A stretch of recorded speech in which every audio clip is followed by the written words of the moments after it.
So we have a genuinely extraordinary story developing out of Pakistan that really almost defies belief. Walk you guys through this. Roll F2 here. Incredible amounts of violence unfolded outside of Lahore this week. These are policemen chasing down a pro-Palestine protester, trying to shoot him in the back. There's much worse video that has emerged online, though very, very little has been reported about this anywhere, whether it's Pakistan media, which is entirely locked down, or around the world. We are hearing that the death count could well be over 1,000 people, and just try to sit with the extent of the massacre that we're talking about here.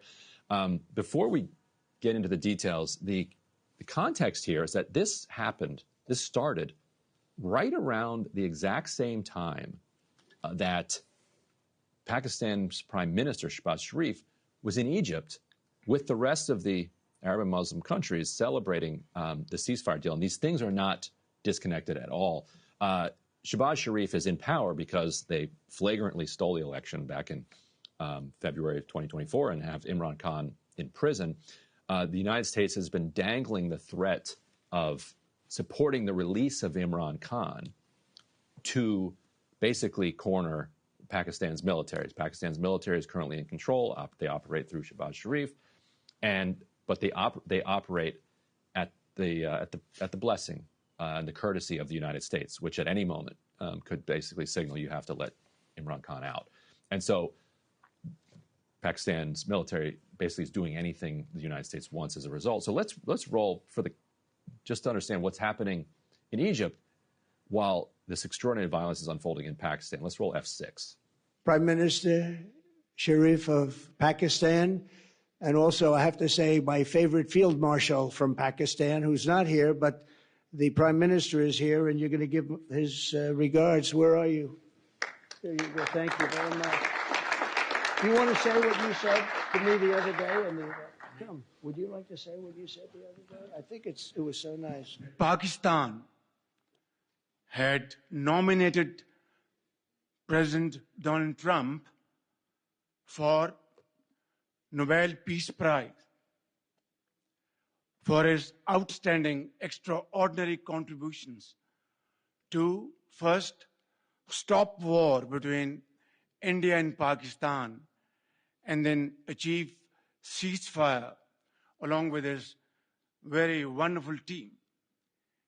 And today, again, I would like to nominate this great president for Nobel Peace Prize, because I genuinely feel that he is the most genuine and most wonderful candidate for Peace Prize, because he has brought not only peace in South Asia, saved millions of people, their lives.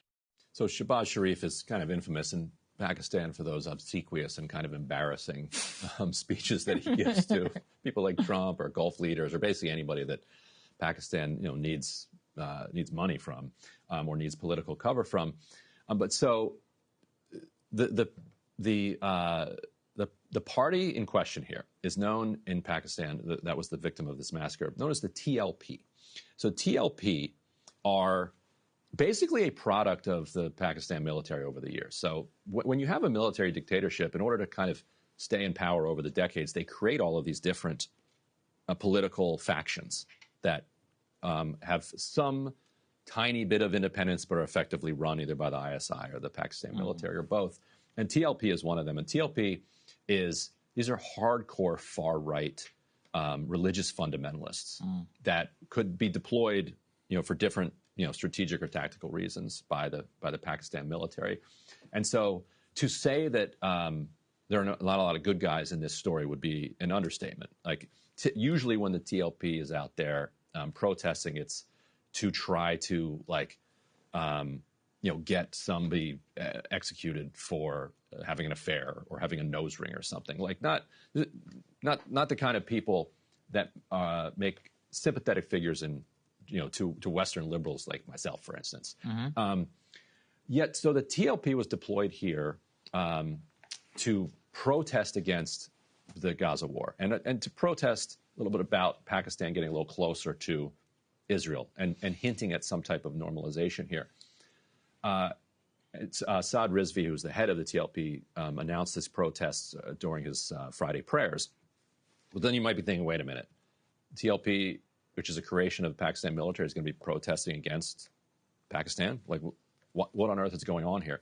And this is where it gets so diabolical. And what I'm going to share is basically our analysis, but it's highly informed by people with serious knowledge about what's going on here. So why on earth would the military encourage protests against itself? Well, one is obvious. On the geopolitical stage, it would be a way to tell the U.S., like, don't push us too hard when it comes to, like, normalization with Israel, because, look, we've got problems back at home. Oh, okay. That's only one little part of it, though. I think what's really going on goes back to this November 26th, 2024 protest in support of Imran Khan. You had thousands of people come out into the streets, we covered it here, saying, free Imran Khan. The security forces massacred huge numbers of people. And we published here, like, exclusive video and other documents that we had got that showed the extent of the massacre and also that it was planned and organized ahead of time by the security services. That this was not something that got out of hand. They deliberately instigated this, and the violent crackdown basically wiped out public protest on behalf of Imran Khan. And so I think the military we know for a fact, they saw this as a success. So what they did is they're playing that card again, but this time with the TLP, trying to get them under control. So what they're signaling here is that if we do move forward, as we move forward with better relations with Israel under pressure from the U.S., there will be no protesting against this. And so it was Monday morning, and you can roll. I think it's you're going to just roll this as I'm talking here. Some of the footage that did emerge out of Pakistan. So the march was supposed to go initially to Lahore. With negotiations, they were able to persuade the marchers to move instead to Meridki, which is a town kind of north of Lahore, where there's less base of support for the TLP. And you then have this outbreak of shooting and shelling. One person said they saw more than 600 bodies on the ground, like absolute carnage. Saad Rizvi sent a negotiating team, before this broke out, to try to settle this. That negotiating team was arrested. He organized another negotiating team, sent them in. It happened anyway. Right up until the violence started, he was pleading for this not to go down. We understand that the decision had already been made that they were going to carry out this violent crackdown to send this signal that there will be no pushback against this. The fact that we did find some coverage of it in Pakistan media, which is aligned with the military, so like controlled by the military, and that really tells you a lot, because it's like, okay, if they are allowed to report on this, and this is where we saw the interview with somebody saying that's more than they saw 600 bodies. Like, why is the Pakistan military allowing that to be aired? Because it's a signal. In other words, what good is a spectacular display of violence against protesters if you don't tell the country about it? So they're very carefully balancing the amount of information that gets out about this massacre so that everyone in Pakistan knows that it happened, so that they understand you will not protest for Palestine, but not so much gets out that there's international pressure on them, that there's international condemnation of it. And that's a very tight rope to walk. It seems to have worked. So far, they're walking it. This was Monday. Today's Wednesday. But it's still going on. So after the massacre in the streets, you started having house raids of all these TLP people, which again, like, it's interesting because a lot of Pakistanis don't like TLP. They're like, these guys are thugs and goons.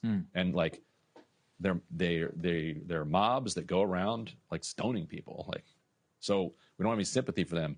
As one person I talked to said, this is the first time they protested something good, and also the first time they get massacred, or did something good. And so that's where we are now. Very like, and they are walking the rope. Like there is right now. This is basically the only coverage. We'll have a story at Dropsite about this. This is basically the only coverage that you're seeing around the world of this massacre that could be like more than 1,000 people getting killed. That is a ton of It's people. usually a huge story. Like reports about bodies just getting thrown into trucks and doused with chemicals. Like it's horrifying, and it's deeply horrifying to think that something like this can happen and nobody even knows about it. Actually, while you're talking, Ryan, I'll get your live reaction. The Pakistani Air Force carried out a wave of airstrikes against Taliban-affiliated sites and military bases in Kabul and throughout other provinces. Yeah, so this comes... So what's up with that? So very I recent... thought they supported the Taliban. They funded them. Now, when they were fighting... I can't keep up. They backed the Taliban when the Taliban were fighting the U.S. Right, of course. Because, while we gave Pakistan money to do that. Makes a lot of sense. Right, because then we would... Like, it was their argument for why we needed to fund them. Yeah. Because look at these terrorists out there. Don't you want us to fight them? And then they're funding the terrorists. Right. Yes, it's just these conspiracies and games like all the way down. It's crazy. But yeah, so a couple weeks ago or less, there was border clashes where the Taliban killed something like more than 50 Pakistani soldiers. Like, wow. Serious conflict. Because Pakistan has been saber rattling at the Taliban and suggesting that they are going to do regime change in Kabul and throw the Taliban. It's like, wait, hold on. You're going to do what? How are you going to do that? So this is in line. His favorite field marshal, by the way, his name's Asim Munir. That's who Trump is referring to there, and he's the guy that actually runs the country. This is his strategy. So he's been using extreme amounts of violence against to crack down on the PTI, the Imran Khan folks, now the TLP folks, and now here. And he's really feeling it for two reasons. One is that he now has the not unquestioned, but he has full-throated support of the Trump administration. So this fear that Imran Khan was going to get released and he'd be in trouble is subsiding. And they feel very good about how the India-Pakistan war went for them, that they stood up to India and got through it and had support from the U.S. in it. India is like everybody who follows Indian politics says like India's going to hit Pakistan again very soon. Well, they're still very angry. That's why they don't accept the U.S. narrative of the peace deal. They're like, there is no peace. Right. There's just a pause. We're hitting them again. Right.